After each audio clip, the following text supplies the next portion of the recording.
àsìkò yìí nílé lóko àti lẹ́yìn òde. Orúkọ mi ni Omidan Olaitan Veronica.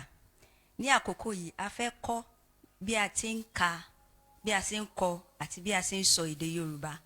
Ní àkókò yìí mo ní ìyáàfin gẹ́gẹ́ bí olùkọ́ wa lónìí, ìyáàfin Rebecca Abosede Haruna. Ní báyìí mo ń pè ìyáàfin wa, abiyamọ olùkọ́ni, mo ń kó wọn wọlé láti wá kọ́ wa ní èdè Yorùbá. Mo dúpẹ́ lọ́wọ́ olóòtú fún àǹfààní tí ẹ fún mi nírọ̀lẹ́ yìí láti bá wa sọ̀rọ̀ nípa èdè Yorùbá, pàápàá jùlọ bí a ti ń kọ́, bí a ti ń kà, bí a ti ń kọ àti bá a ti ń sọ Yorùbá. Bí gbogbo wa náà ti mọ̀ wípé kò sí èdè tó wà tí ò ní álífábẹ́ẹ̀tì tiẹ̀. Nígbà tá a bá sọ nípa pé à ń kọ́ èdè Yorùbá tàbí a fẹ́ kọ́ èdè Yorùbá, ó gbọ́dọ̀ ní àwọn lẹ́tà tí a gbọ́dọ̀ tẹ̀lé kó tó di, tá a sì gbọ́dọ̀ mọ̀ kó tó di pé a lè sọ Yorùbá àbí a lè kọ Yorùbá sílẹ̀ tàbí a lè ka ìwé Yorùbá. Níbi tí a ti kọ́ bẹ̀rẹ̀ náà ni ibi álífábẹ́ẹ̀tì Yorùbá. Gáà ti mọ̀ wípé èdè òyìnbó àwọn náà ní álífábẹ́ẹ̀tì tiwọn, bẹ́ẹ̀ náà ni Yorùbá náà ní álífábẹ́ẹ̀tì ẹ̀. As we know that English have its own alphabet, the same thing happened to Yoruba language. Yoruba too have their own alphabet. We call it alphabet. This alphabet is 25 letters, and this is what I write on the board. Alphabet Yorùbá òun náà nìyí. Bá a ti ní A ní ńlá, bẹ́ẹ̀ náà la ní A kékeré. As we have in English alphabet, we have capital letter and small letter. Bẹ́ẹ̀ náà la ní A ní ńlá, A kékeré. A ní ńlá means capital letter A, but English we say A. Àwọn Yorùbá ó pè tiwa ní Ha. Alphabet wa ní A, B, D, A, F, G, B, I, J, K, L, M, N, O, P, R, S, Š, T, U, V, Y. Ṣùgbọ́n lónìí a ní lè lọ lórí gbogbo rẹ̀. Lágbára Ọlọ́run a wò láti bí A tó fi dórí G. Òun náà la wò ní ìrọ̀lẹ́ yìí. Today we will not be able to cover all the alphabets, we will not be able to learn all the alphabets, but we are going to learn from A to B. This is A, B, B. When we say ha, nígbà tá a sọ pé ha, ó túmọ̀ sí ajá, ajá. A tẹ́lẹ̀ yìí, tá a bá fẹ́ wò lédè òyìnbó, ó jẹ́ A àti H. Ìní ha Yorùbá túmọ̀ sí ní èdè òyìnbó A, kò ń ṣe A. English we say A, but our own is A, B, D. Instead of C, we have D. In our Yoruba alphabet, we don't have C. D follows B. After D, we have A. A here, we have two A's. A that sound E in English alphabet, but here is A. Yoruba call it A. The second A here, we call it A. There is difference between first A and second A. Ìyàtọ̀ wà ńbẹ̀. Ìyàtọ̀ tó sì wà nínú méjèèjì ni pé a yán mọ́ sí ẹlẹ́ẹ̀kejì. Nígbà tí A àkọ́kọ́ yẹn kò sí ọmọ níbẹ̀. There is two different, this A, B, D, A, the two A, there is difference between the two A. The first one is A. The second one is E. The reason why it's different is that there is this dot. There is dot under the second one that make it sign E, E, A, B, D, A, E, F. That's in English we call it F, but Yoruba call it F, F, G, G. English we say G, but Yoruba say call it G, G, G, G, gele, G, gele. The second one here, G, B. Yoruba call it B, B, B. A rí pé mo panu dé mọ́ kí n tó yanu B, B, A, B, D, A, E, F, G, B, B. Lẹ́tà yẹn tó jẹ́ B ó jẹ́ lẹ́tà ọ̀rọ̀ méjì ló wà ńbẹ̀.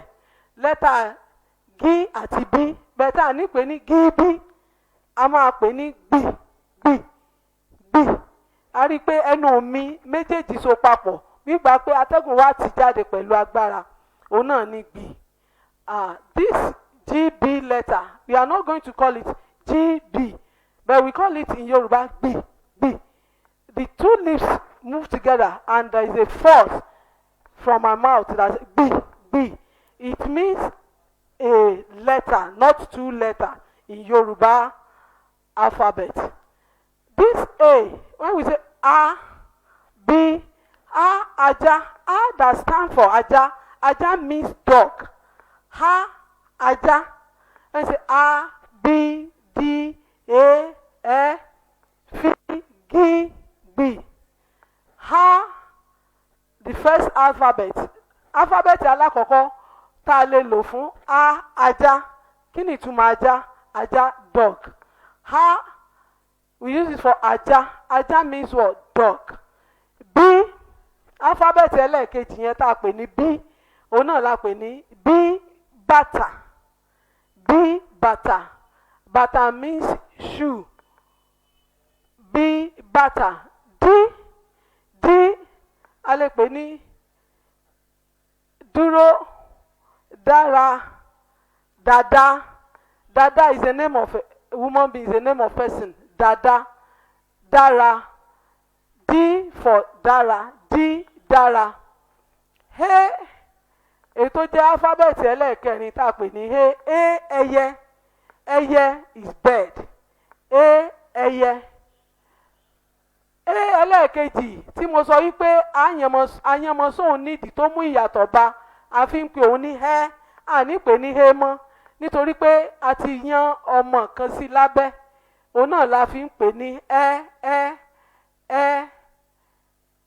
A níbí a sọ pé ewé leaf, níbi òun ni ẹyẹ ó dúró fún ẹyẹ, ewé.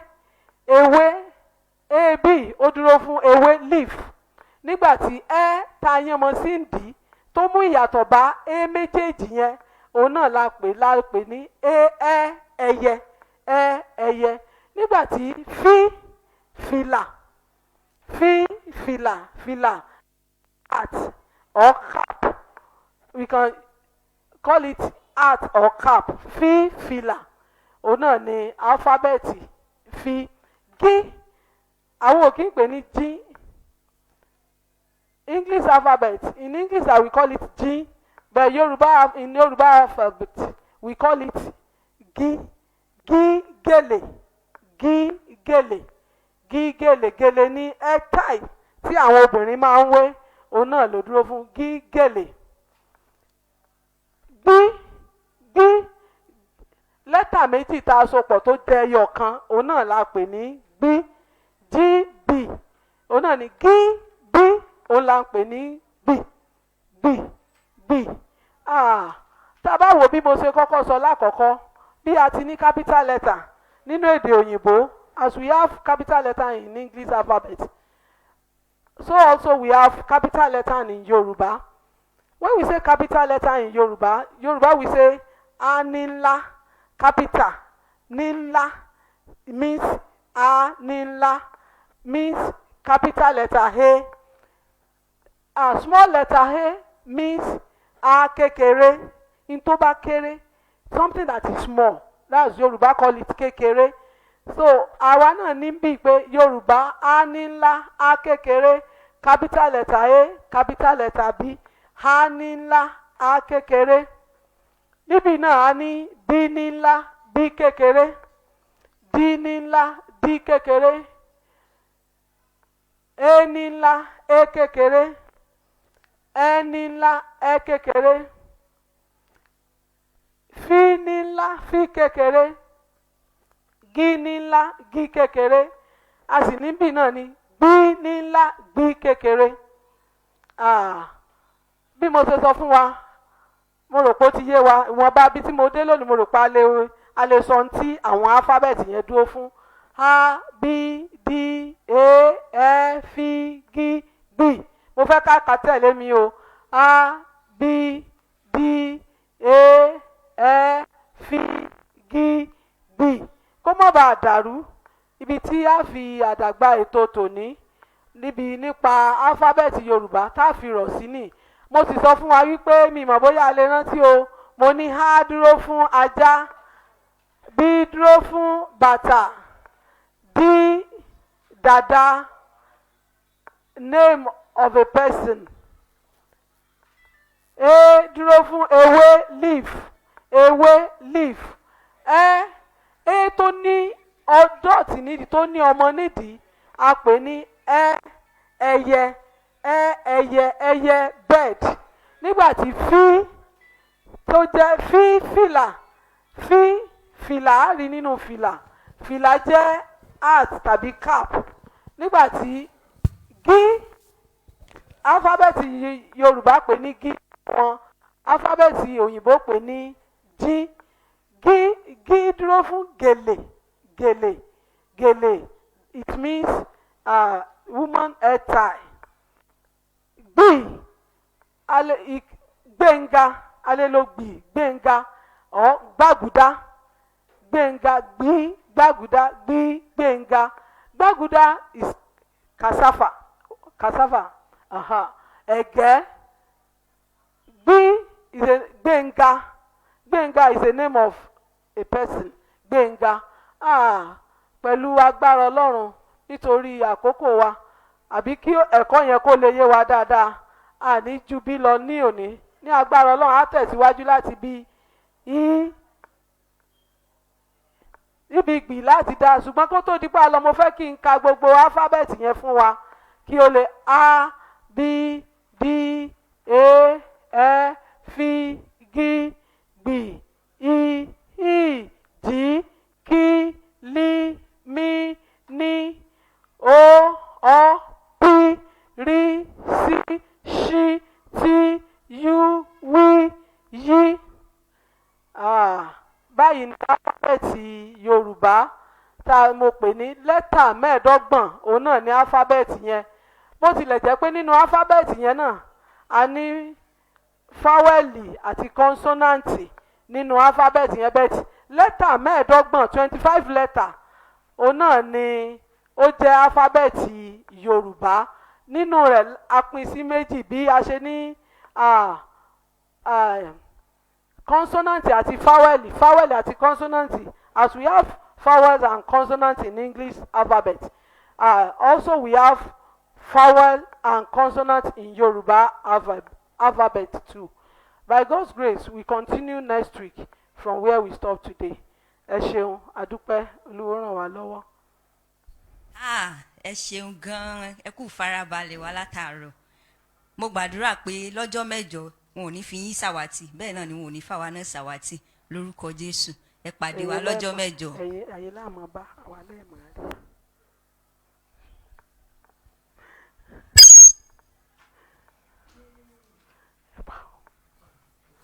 Bó ni sáàsì sọ ọdún kò sí.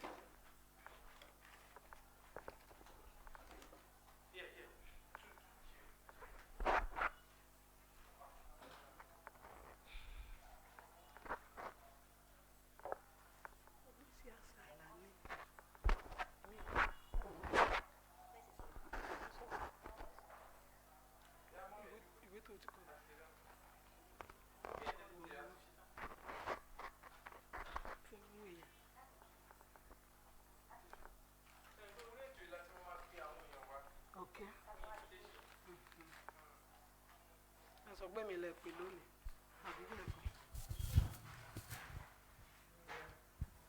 ẹ kú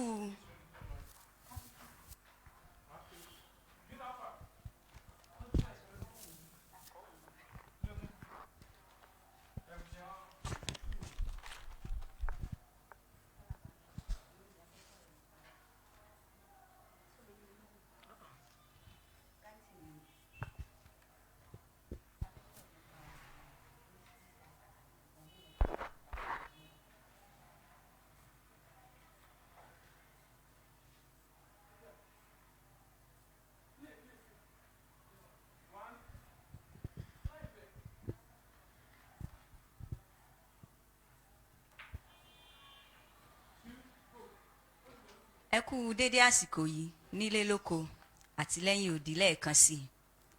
Mo gbàdúrà wípé èṣù kò ní dí yín lọ́wọ́ lórúkọ Jésù. Ẹ̀mí tẹ́ fi lè mọ̀ wò wá, tẹ́ mọ̀ bá wa láyọ̀ àti lálàáfíà, Ọlọ́run yóò fi fún yín lórúkọ Jésù Kristi. Ní lórí ètò lónìí, mo ní àlejò mi níbí, mọ̀mọ́ wa, olùkọ́ wa, abiyamọ tòótọ́, ìyáàfin Rebecca Abosede Haruna. Mọ́mí yẹ kí gbogbo ilé ká tó mọ tẹ̀síwájú. Mo kí gbogbo ilé pátápátá, mo kí wa kú sí òní, mo kí wa kú àtàárọ̀, mo kí wa pé ẹ ṣeun torí pé ẹ dáadáa wa, tí ò bá sí yín kò sí ń tá a lè ṣe. Mo gbàdúrà pé àwa lẹ́ẹ̀mọ́ rí, ẹ̀yin náà làwa náà ó mọ̀ bá. Ẹ ṣeun fún àǹfààní tẹ́ fún wa láti wà níbí. Ẹ kú afẹ́kẹ́ gbé àga kẹ́ ẹ fìdílé, kẹ́ ẹ bá wa gbétò wa ètò alárinrin lónìí. Mo sì gbàgbọ́ pé jíjókòó tẹ́ ẹ jókòó tí wà tẹ́ ẹ ń wò wá, ojú yín ò ní fọ́, etí yín ò sì ní di, ohun tiwa náà ò ní pòórá, àwa náà lẹ́mọ̀ gbọ́ ẹ̀gbọ́ wáyé, àwa náà ò sì ní sì sọ. Ẹ ṣeun, a kú ìfarabalẹ̀, ẹ ṣeun, ẹ kú àǹfààní tẹ́ fún mi, a dúpẹ́ lọ́wọ́ yín fákòókò yín tẹ́ fún wa. Ẹ ṣeun, a dúpẹ́ o. Ẹ ṣeun mà. Lónìí a fẹ́ sọ̀rọ̀ nípa àṣà Yorùbá. Gẹ́gẹ́ bẹ́ẹ̀ ṣe mọ̀ pé oríṣiríṣi àṣà, àwọn àṣà tó jọjú ní gbèsè, tó mórí wú la ní nínú àṣà Yorùbá, àwọn àṣà tó wuni. Ṣùgbọ́n lónìí a sọ̀rọ̀ nípa àṣà ìkíni, bá a ṣe ń kíni ní ilẹ̀ Yorùbá. Màá béèrè lọ́wọ́ ìyáàfin Abosede Haruna, kí ni àṣà ìkíni? Báwo ni àṣà ìkíni ṣe pàtàkì sí ní ilẹ̀ Yorùbá? Báwo ni Yorùbá ṣe mú àṣà ìkíni? Gẹ́gẹ́ bí olóòtú wa ti sọ, a mọ̀ pé Yorùbá láṣà nítorí pé àṣà tó kún àti èdè tó kún òun náà lédè Yorùbá. Nínú rẹ̀ a ní àṣà ìkíni, a ní àṣà àwọsọ, àṣà ìgbéyàwó, lóríṣiríṣi la ní àṣà lórílẹ̀‐èdè ní èdè Yorùbá. Ṣùgbọ́n bí olóòtú mi ti wípé lónìí ọ̀kan náà tí a mẹ́nubà náà ni àṣà ìkíni. Àwa náà mọ̀ bí Yorùbá wọ́n ṣe mú àṣà ìkíni ní ọ̀kúnkúndùn, nítorí pé ó jẹ́ ohun tí Yorùbá tí wọ́n kà kún jù. Yorùbá sì gbàgbọ́ pé ọmọ tí ó bá jí láàárọ̀ tó kí òbí rẹ̀ tó kúnlẹ̀, ní àṣà Yorùbá àwọn èèyàn náwó, a sì kì í dúró kí òbí, a sì kì í dúró kí àwọn òbí wa. Tí Yorùbá bá jí láàárọ̀, ọmọ tó ti lé ọgbọ́n, tá a kọ́ lé ọgbọ́n, tó bá sobìnrin yóò kúnlẹ̀, yóò kí àwọn òbí rẹ̀, bàbá mi ẹ káàárọ̀, màmá mi ẹ káàárọ̀, ó kún méjèèjì ni ó fi kúnlẹ̀.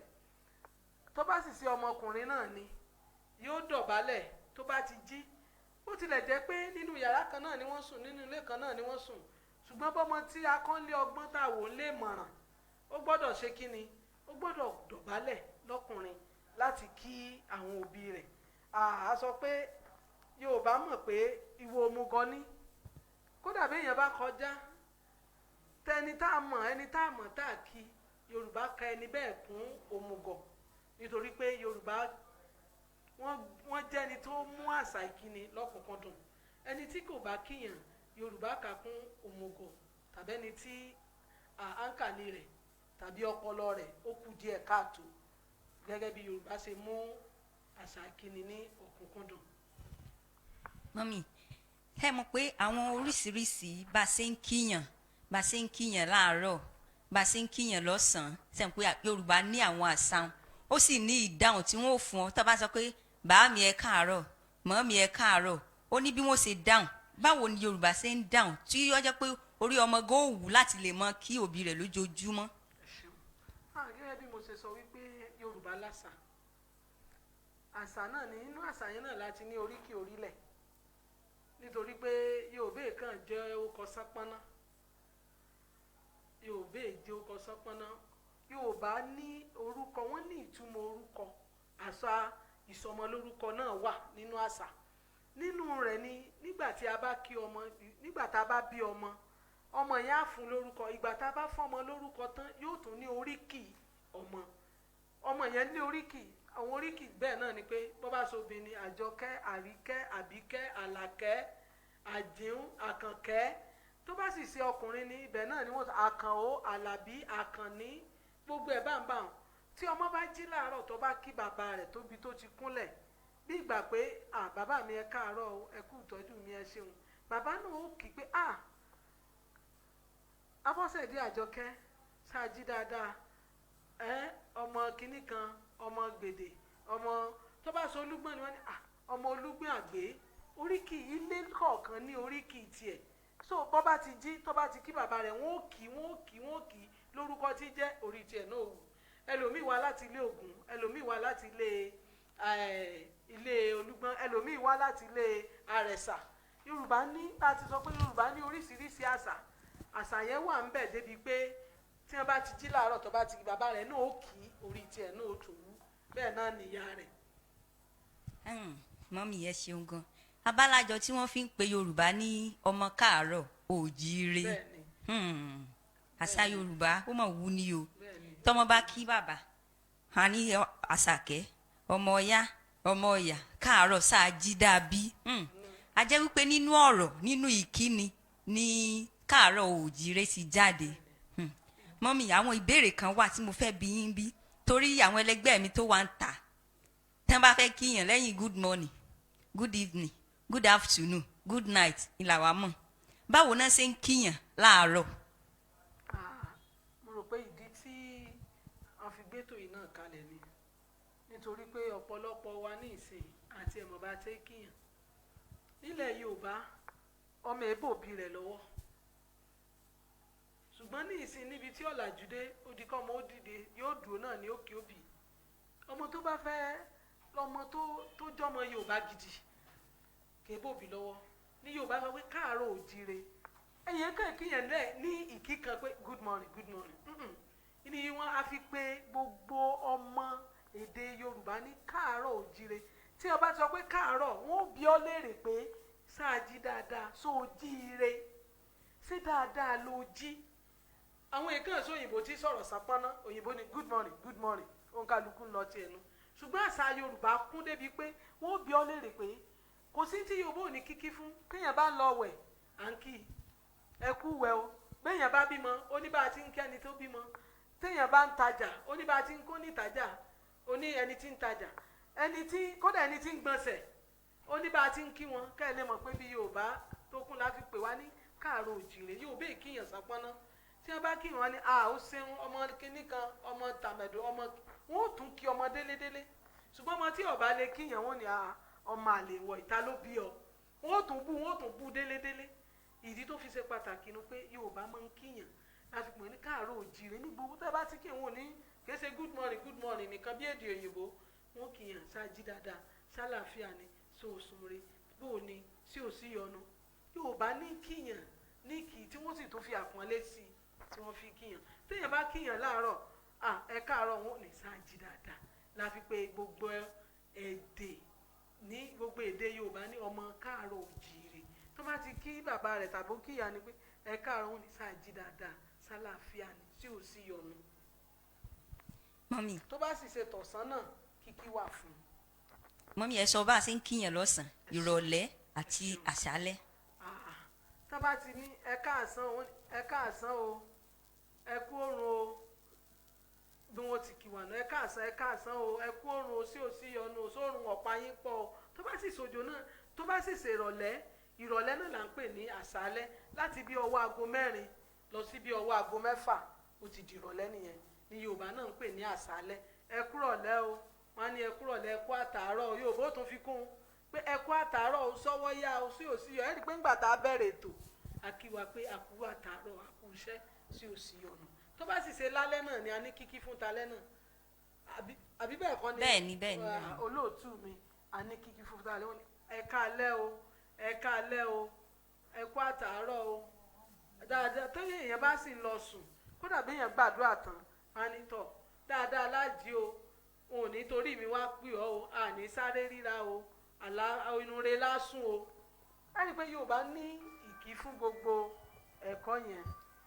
mọ́mí ẹ ṣeun ẹ kú àgbálẹ̀ wa àmọ́ mo tún ní àwọn ìbéèrè míì ṣé mo pé àwọn oníṣẹ́ ọwọ́ kọ̀ọ̀kan oníkálukú ló ní bá a ṣe ń kí wọn bí onídìrí àwọn aláró àwọn alágbẹ̀dẹ mo fẹ́ kẹ́ ẹ sọ bó ṣe ń kí àwọn onídìrí àwọn aláró àtàlágbẹ̀dẹ. tá a bá ní àwọn onídìrí Yorùbá ní kí wọn pé tá a bá ní onídìrí ni àwọn tí ń bá yẹn dirun tẹ́ ẹ bá ń kọjá lọ tẹ́ ẹ ráwọn tí wọ́n ní òye ó yá o onídìrí náà ò sì dáhùn. òòyà ó yá o. pé wọ́n kú iṣẹ́ wọ́n kú bí wọ́n ti ń kí onídìrí. ó nìyẹn pé òòyà ó yá o. àwọn náà ò sì dáhùn pé ẹ ṣeun o. ẹ ṣeun bẹ́ẹ̀ ni. mọ́mí báwo ni wọ́n ṣe wá ń kí àwọn aláró. àwọn aláró wọ́n ní bí wọ́n ti ń kí àwọn aláró náà bá a ti sọ pé wọ́n ní àwọn tí wọ́n ní kíkí fáwọn onídìrí a ní kíkí fọ́ọ̀dẹ àwọn aláró wọn ò kí wọ́n ní ààrẹ dúró òun ni wọ́n ń kí àwọn aláró. mọ́mí ó tún kú o ẹ ṣeun wa báwo ni wọ́n ṣe ń kí àwọn awakọ̀ àwọn dráìvà àwọn tí ń wakọ̀ báwo ni wọ́n ṣe ń kí wọn. ní àwọn dráìvà àwàyé o ni wọ́n máa ń kí àwọn dráìvà pé ọkọ̀ òrè fún o àwàyé o. mọ́mí àwọn ọdẹ ń kọ́. àrìnpa ògún o bí wọ́n ṣe máa ń kí àwọn ọdẹ nù àwọn tó bá yẹ pé àrìnpa ń tògún o ògún ò fún yín pa o wọ́n gbàgbọ́ pé iṣẹ́ ògún ní sí ọdẹ tó wọ́n wàá gbàdúrà fún àrìnpa ń tògún o ògún ò fún yín pa o. mọ́mí ó tún kù àwọn àgbẹ̀ ó tún ní bá a ṣe ń kí wọn lọ́tọ̀ ní èdè Yorùbá báwo ni wọ́n ṣe ń kí àwọn àgbẹ̀. àwọn àgbẹ̀ fámà bá a ti sọ náà ni ó ní bí a ṣe ń kí àwọn àgbẹ̀ pé